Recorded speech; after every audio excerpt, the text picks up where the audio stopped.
13,600, даже това е най-високата трудност.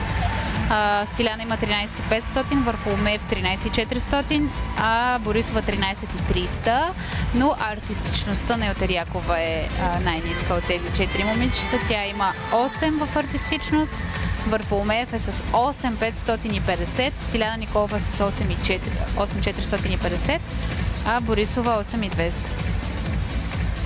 Все пак едно преминаване на майсторската граница от 8 точки в артистичност е свидетелство за добра композиция, добро представяне на композицията. Ланг Ки с 6 стартов номер в този финал.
Също хубав завършек за китайската състезателка, как дебютантка.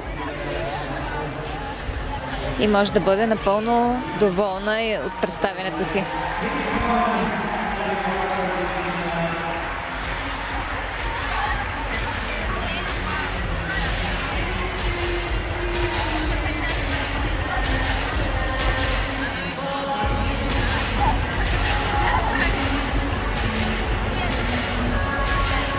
Две съчетания имаме да гледаме още. Алина Карнаско от Беларус и Меган Чу. Има контестация. 9,100, Варфоломеев с 9, 8,8 за Елтерякова и 8,500 за Борисова. 8,600 пък за Ахмарал Еркешева. 28,500, да, пето място.